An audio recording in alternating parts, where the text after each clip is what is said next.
Ifu ana ruusinya na bulis. Duraan dursee mi'aatummaa maqaa keetiif gahee hunda daawwattoota keetiif akka ibsitu chaanaala keetiis akkuma jechuun beeksistu. Biyya Yaasin Mahammad Tahati akkasumatti hangartee gaheen kiyya editingii.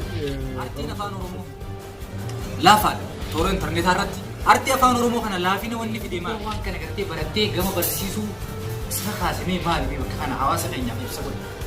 Wanni kaayyooti jedhuutan akkaan baradhe kanatti yommuu tajaajilanii ijoolleen tajaajilanii gartee barachuu qabdi yaada jiru. Kaardii ni baasta. Wanni inni irraanfate kana mee kaardii bizinees kaardii kana akkamitti baasta mee haala kamiin baafta uummanni akkamitti kaardii kana akka baaftuuf akka si gargaaran yookiin kaanis akka si bira dhufan karaa itti baasuu dandeessu mee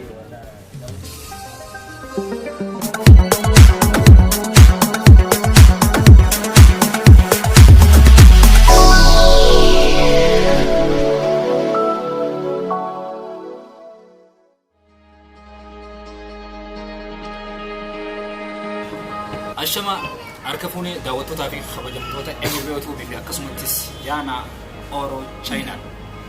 Akkuma beekamu MBO fi Yaana Oro diraamaawwan afaan Oromootii fi akkasumattis koomidiilee garaagaraa kan nama ajaa'ibsanii fi kan nama hubachiisanii fi kan nama bohaarsan isinii qabatee yeroo baay'ee dhiyaachaa ture. Akkasumattis gama fuulduraatti illee bifa saniin itti fufuudhaan qophii isaa xumura ga'ee jira. Wanni isinirraa eegamu like, share, subscribe gochuudhaan akkasumatti akka cinaa dhaabbattan qofa wal isinirraa eegamu. Yaada nuuf komitii nuuf barreessaa. Deeggaruudhaaf, jajjabeessuudhaaf, laayikiidhaan jabeessaa. Akkasumattis waltaanee wal cinaa dhaabbannee barreessuudhaaf subscribe godhaa chaayinaala keenya Yaana Oro fi akkasumattis MBO akkasumattis chaayinaala tokko wajjin har'a wal isin barsiisuu deemna. Chaayinaalli kun maal hojjeta? Maal irratti bobba'a? Abbaan chaayinaala kanaa hoo gaheen isaa maal? Har'a isaa wajjin wal isin barsiisuudha Yaana gama rumaaniidhaan Yaana Oro fi keessummaa keenya haaretti isin dabarsaa turtiin keenya hamma xumuraatti nu faana turuusin jennaa gama rumaan. Tole egaa galatoomii MBO carraa ta'e kana naafannu har'aan dana keessummaa addaa tokko qabatee jiraate. Keessummaan kun Yesu Birraa jaama subscribe like share godhuu chaanaala isaa yoo nu siruu feetan Yesu Birraa eetaniiti jala barreessitan waan barumsaa waa'ee editing waa akka YouTube mana kana hunda nama barsiisan keessummaa jireenyaa isaarraa bonoo jiru jirra saniifu ana ruusinya na bulis. Egaa saayima kiyya maqaa keetillee siin beeka. Duraan dursee mi'aatummaa maqaa keetii fi gahee hunda daawwattoota keetiif akka ibsitu chaanaala keetiis akkuma jechuun beeksistu siin jira. Jedhaati. Hedduu galatoomaadha carraa kanaa kanuudhaaf maqaan kiyya Yaasin Mahammad Tahati chaanaala kiyya Yesu Birraati. Akkasumatti hangartee gaheen kiyya editingii barumsa Photoshopii fi barumsa akkasumatti editingii hundaa'uu ni barsiisa. Waa'ee gartee kompiitaraa guutuutti ni barsiisa. Chaanaala kiyya gartee seentanii waan barumsa adda addaa irraa argachuu dandeessanii. Akkasumatti waan gartee barbaadan hundaa'u karaa kompiitaraatiin haa ta'u karaa editingii haa ta'u waan hundaa'u gartee waan hundi afurraa isiniif gadi dhiisa. Akkasumatti gartee immoo editingii fi introo garaagaraalleedhaaf ijoolleefis dalagaatiin jira. Namoonni gartee barbaadan chaanaala kiyyaraan argachuu dandeessanii. Kana jira isin jaa galatoomaadha. Haawal jabeessuun jaa waan gaarii argachuu dandeessanii hedduu galatooma ulfaadhaan isin jaa. Ayyee gaamee Yaasin keenya akka muhiimtatti chaayinaala keenya Yesu Birraa jira. Wanni ati irratti barsiiftu waan sila hawaasa keenya fayyadaa jeetiin yaadaan akkaan hedduu argatti yeroo baay'ee akkaataa namni itti karaa intarneetaa irraa karaa salphaatti maallaqa argachuu danda'u. Maaliif yeroo ammaa teknooloojii waan guddatee jiru namni taa'ee telefoona isaatiin diinagdee dalaguu ni danda'a.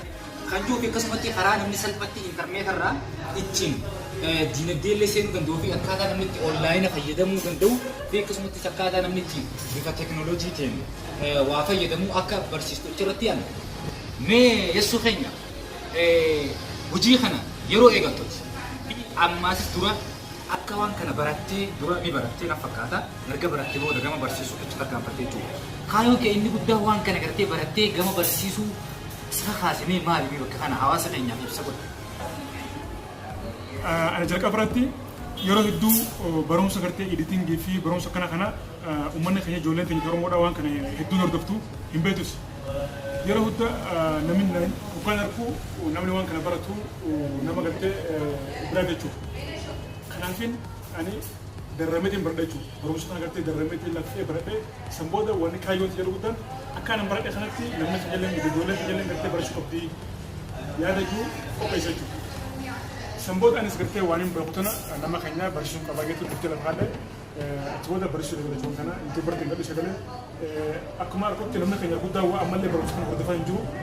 Ani immoo ammallee gartee chaanala keenya gartee maaliif guddannee jeelee waan jiru barsiisuutti jira jechuudha. Ijoollee gartee qaamaan dhuftee irraa barattuu fi gartee intarneetii irraa barattu hundaa'uun gartee waan hin beekummaa barsiisaa jira jechuudha. Nama gartee qaamaan bakka ati jirtutti fakkeenyaaf ijoollee Oromoo kan naannoo kana jiraatan qaamaan gama keetti dhuftee barnoota kana barachuu barbaadus ni barsiifte jechuudha. Ijoollee qaamaan dhuftee nama dhuftee gaafii gaafattes ni barsiisaa hundaa'uun godhatu haala gartee laaptooppii formaatanii godhaa fi pirogiraamii fi adoobii ranii fi pirogiraama adda gartee ni kennaaf jechuudha. Ijoollee gartee irraa fagoo jirtu intarneetaan gartee ni kennaa fi geebsaa fi akkana jechuudha amma gaafii jedhamaa jirra. Akkana fakkaata. Okay, Yesu akkaan sirra harkatti akkaan sirraa dubbiin naagaltetti akkana fakkaatutti ati barnoonni kanaa kun namni Oromoo ta'e kamuu barachuu qabaa.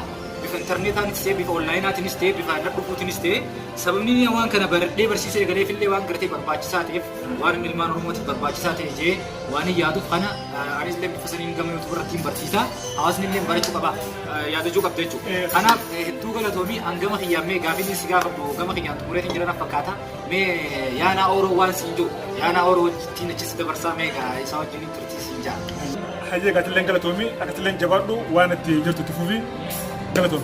Tole egaa MBOtu galatoomii dhugaadha akkuma inni si gaafatetti uummanni Oromoo waan akkanaa kana ideetii fi kana kanaas godhuus ni dandeessaati akkaan sirra namarraa odeeffadhe yookaanis si beekutti ammaas kaardii bizinees kaardiis ni baasta wanni inni irraanfate kana mee kaardii bizinees kaardii kana akkamitti baasta mee haala kamiin baafta ummanni akkamitti kaardii kana akka baaftuuf akka si gargaaran yookaanis akka si bira dhufan karaa itti baasuu dandeessu mee daawwattoota keetiif dhaamsa dabarsa.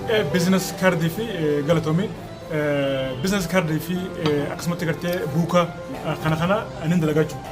Kuni yoo gartee namni dhufee gartee hojii isaa baree hojiin kiyya kana gartee bizinees kaardii fedhaa eenyummaa isaa gartuu kan gartee namni isa harkatan jechuudha adireessaa jechuudha. Kana reesturaantii fi warra galuuf kana. Kana na dhufa ni dalagaa jechuudha. Yoo gartee reesturaantii qabaatee beeyisan godhaa fi ni maxxansaa fi akkasuma waan isaan fedhan hunda bizinees kaardii barannaa laafa suluuf sagantaa isaa sangattee sirba barannaan meetira hanga seentimeetira hanga ta'e keessaa fi sanan dalagaa jechuudha. Bizinees kaardii akkasuma. Okay, torbee kana kan dhageetti yeroo gabaabduu boota karaa Oromiyaa akka nu deemta. Inshallah ta'ala tujjaaroonni biyya keenya hunkaanis abbaan qabeenyota biyya keenya jiran akka bizinees kaardii fi kana akka sirraa harkatan abdiin qaba. Facebook fi kana asii qabdaa bira. Facebook kan qaba. Facebook illee yaasuu bira jiran. Yaasuu bira. Facebook ni akkasuma jaaba. Akkasuma. Okay, rakkamu inshallah ta'ala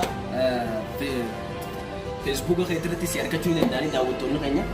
Egaa tole akkuma Yesu biraatti hojii turre bizinees kaardii kana asii dalagaa obboleessi keenya yeroo gabaabduu keessa karaa Oromiyaa deema Yesu biraatti itti barreessitanii Facebook isaatis argachuu dandeessan inshallah ta'ala gaafa biyyatti deemtu isaatis si qajeelchina lakkoofsa kee yoo nufi Itoophiyaa gabbuute lakkoofsa keetis Yesu biraarra kaa'uu dandeessa.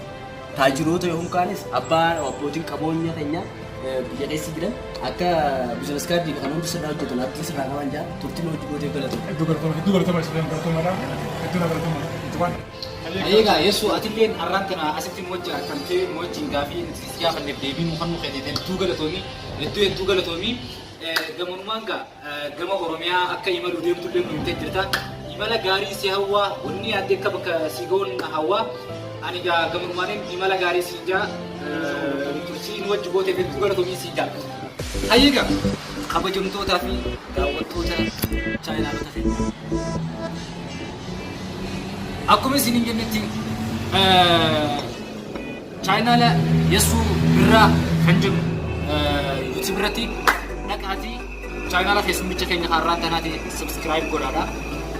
Har'aan tana dubbiin xiqqoo takka kaniinan dhaamsa ergaan isiniif dabarsuu barbaade ergaa waa'ee dhimma aartii afaan Oromoo ilaalchiseeti.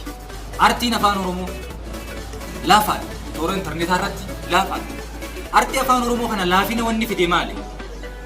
Wanni aartii afaan Oromoo kana laafina fide gama intarneetaatiin fakkeenyaaf har'a namni dandeettii qabu tokko aartii afaan Oromoo gama hundaan guddisuun qaba, teekinooloojii sun qaba jee aartii afaan Oromoo kana bal'isuun qaba jaa yookaan diraamaa hojjetaa yookaan teekinooloojii garagaraa nama barsiisaa yookaan barnoota garagaraa irratti xiyyeeffatee kan nama barsiisu. Keessaafuu warreen aartii diraamaa afaan Oromootiif fiilmii hojjetan.